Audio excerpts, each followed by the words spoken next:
Is Manchester United cursed? Definitely seems like they could be. Let's talk about it. Hello internet, how are you doing today? For those of you who don't know who I am, my name is Sky. This is Sunshine FC and we are going to talk some football. This is going to be the first video that's going to be on my channel, but this channel is definitely dedicated to football, Manchester United, Premier League, Champions League, anything football related, basically on the European side. This is what we're going to be talking about here. I'm a millennial American that has recently fallen in love with football, and so I thought it'd be fun to kind of dedicate a channel to kind of get my thoughts out as someone who may not be as well versed in the sport as others on YouTube. I might be able to bring in a fresh perspective. But yes, as you can see, my club is Manchester United, and I can make a video discussing why that is at another point. But we're gonna go ahead and get into Manchester United's season as it stands right now, because it has been crazy. I have my notes here. As you can see, there's been a lot. I'm just gonna break down. It hasn't even been one legitimate full month since the first game, since Premier League has started.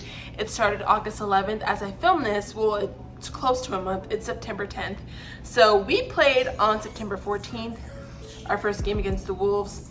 And so I guess we'll go a month into the season. How are we looking? How has it been? And oh my gosh, we could have a telenovela or a K-drama or a Netflix series on how this season has been for Manchester United. So I broke this down basically into the games, the pitch, like on the pitch things, off the pitch things, and kind of where we are now. I'm gonna end on hopefully a few positives, so let's go ahead and get into this. All right, so with the 4 games that we've had so far, we had a lucky 1-0 win against the Wolves at home. It was lucky, let's be real. And then we lost 2-0 to the Spurs. We then won again 3-2 to Nottingham at home, which again was a close call.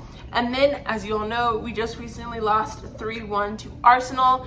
And I'm gonna asterisk this one because to me, that Arsenal game was the best game we've played this year by far.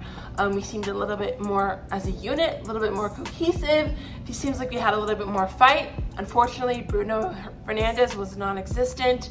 There are a few players that should have stepped up that didn't. We didn't have Jadon Sancho this game as well, but it was Haaland's first game, and so there were some positives with the negatives, right? At this point, we didn't know why Jadon Sancho was not with the team traveling, but we'll get into that later on in the video.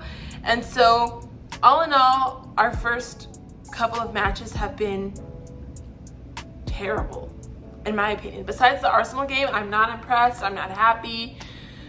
The lineups are shaky. The outlook is just not something that you would want as a fan of your football club to be.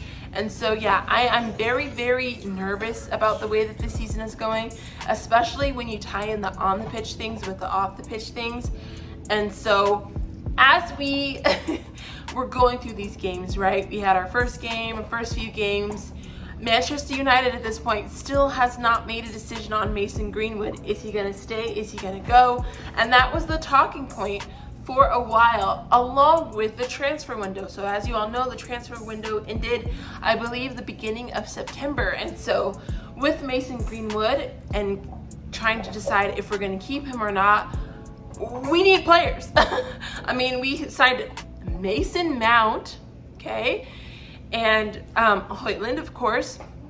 But I mean, they weren't in Onana, but these aren't positions that we necessarily needed and positions that were necessarily smart, and they were expensive. Mason Mount was way too expensive. I think Onana, in my opinion, even though I do like Onana, I feel like it was too much money and we didn't need a goalie. It is what it is. So Manchester United decides they're not going to keep Greenwood. Everyone has their say. He moves on. He's not associated with the club anymore. Great. So now we're playing matches. We're training. In this time period, we did lose 3-0 to Burnley in a close match. I will not forget that. I will not forget that. I mean, it was just negative news that we didn't need, and it happened. And so as Greenwood debacle has finished. We're now moving into the last couple of matches before the international break. Transfer window's closing. What are we gonna do? Amrabat wants to come here so bad. He's literally turning down teams left and right. He wants to be a United player. Fair enough, okay? There's a lot of history. It's one of the biggest clubs in the world. I get it, okay? But for some reason, we can't pull the trigger. Like, what is going on?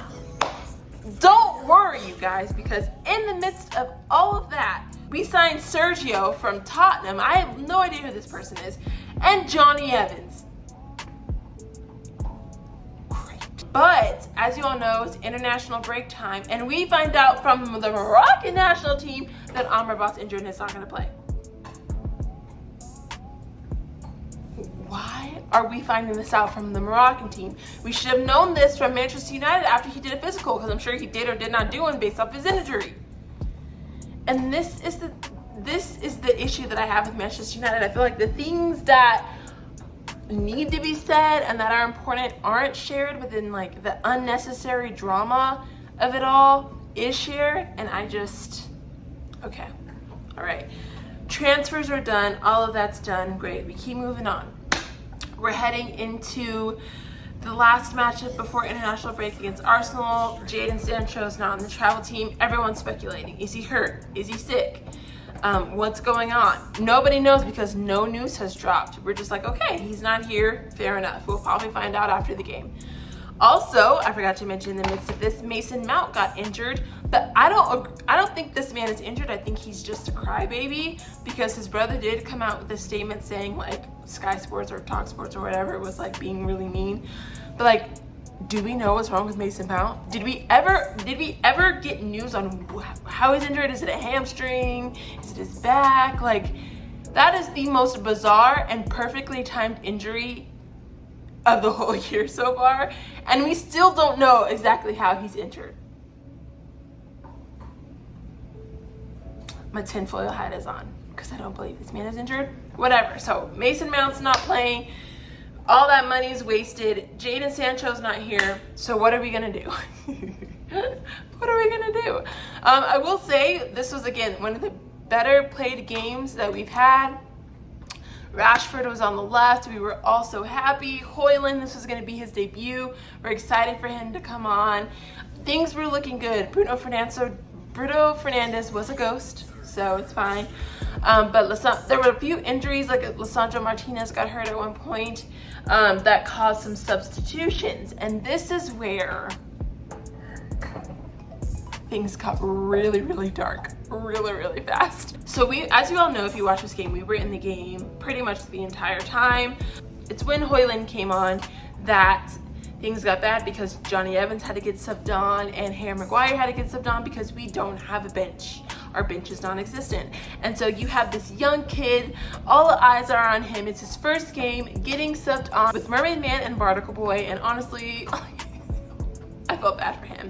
I will say, out of all of this craziness, Højlund is a bright spot for me. I thought his physicality, his energy was amazing, and I just loved watching him out there on the pitch. I pray that he can have like a really amazing future here at Manchester United, and that it's not more wasted potential that we seem to just constantly.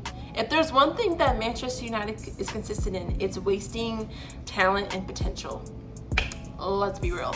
So I pray that this doesn't happen to Højlund. I hope he has a phenomenal first year here, and yeah, I was really impressed with his first game. So we move on from the Arsenal game. You know, Arsenal thinks that they won the Premier League. I'm not even gonna touch that. And it comes out that and the thing is, it's not even like a day after the game, it's hours. Ten Hag is in a post-game interview and he mentions that Jadon Sancho did not travel or play because of his performance in training. Jadon Sancho then immediately responds on Twitter, and I did not check to see if he still has the tweet pinned, but he basically responded saying like, this is not true. My performance in training has been great this past week. There are other things going on that I don't want to discuss, but basically he's tired of being a scapegoat, yada, yada, yada. So then the floodgates are open. Everyone's speculating. you know, is Sancho causing problems? What's going on with Ten Hag? Like, it's just been a mess. And unfortunately, we couldn't even focus on like the match really and what happened because this happened just so soon. And then he also mentioned how he felt like some players got preferential treatment, and some players, meaning Sancho. And, you know, he's just unhappy. And so with this, not even 24 hours after this, it comes out that Antony, ex-girlfriend, is claiming that he like assaulted her, headbutted her in a hotel. She claims that medical staff at Manchester United have covered it up. She did interviews in Brazil. He's done an interview in Brazil at this point. Then 2 other women have come out and said that has assaulted them physically. And so that has been just a mess. And then today, as of September 10th, Sancho is not going to be coming back to the team until allegations have kind of been resolved. He's in Brazil at the moment. He just did an interview where he denied every single claim. He said he didn't touch her at all. And so any player who was not involved with the international break was supposed to be back on the training grounds on Monday, which would have included him because the Brazilian national team let him go. So yeah, he's not back. So that means, okay, we don't have Jadon Sancho as of right now because we don't even know if he's talked to Ten Hag at this point. We don't have Antony. We don't have Mason Mount. We don't have Amrabat. So are we stuck with Mermaid Man and Barnacle Boy? International break is happening, and our next game, which is Saturday, is against Brighton at home. We're now on a 31-game win streak at home, and honestly, I do not think we're gonna win. Brighton has been playing so well. Their front line is top tier and aggressive and quick, and if we're gonna get another Evans Maguire, I'm nervous. And I don't know. In terms of the question that I started this video with, is Manchester United cursed? I feel like, I don't know if we're necessarily cursed. I feel like we are getting what we deserve, in the sense of, if we are going to let the Glazers do what they do, if we're gonna let these awful things happen off the pitch. I didn't even mention the fact that the women's side, the administration, allowed a registered pedophile, because that's what he was, be honored and go to a match. And you're telling me the biggest football team in the whole world can't run background checks on people? I'm sorry, absolutely not. That is unacceptable. That is disgraceful, and it is shameful that was allowed to happen. And the fact that he used to coach the women, you know? And so there was just a lot of things going on off the pitch. I don't think we deserve to win. We need to get our home base in line. We need to get checks and balances in place. We need to get rules set. We need to get integrity in line before we can even think about winning a trophy. Because we don't deserve to win one. If we got people out here hurting their women, if we got registered pedophiles associated with the program, absolutely not. I'm sorry, no, this is not okay. I'm not happy about this in any way, shape, or form, and we need to get our act together. So is Manchester United cursed? I don't think so, but I definitely think we're getting what we deserve at this point. And in order for us to turn it around, we got to turn our standards around, on and off the pitch. If we're letting people like Harry Maguire and Johnny Evans get contracts and play over legitimate like kids that can actually maybe do a little bit better, there's something going on behind the scenes that isn't making sense. I feel like either some people have higher rank, or they're pulling rank, or there's money involved. Like, something is not adding up, because there's no reason why certain players are playing and others are not. And if there's corruption in that, then it's not surprising that there's corruption in everything else. So we're reaping what we sow at this point. And honestly, I'm thankful in the fact that hopefully this is a wake-up call to like get things together. But until then, yikes. Alright guys, well that is going to be my first video here on the channel. Thank you guys so much for tuning in. Please let me know your thoughts in the comment section down below. Do you agree with me? Do you think we're cursed? Do you kind of think we're getting what we deserve?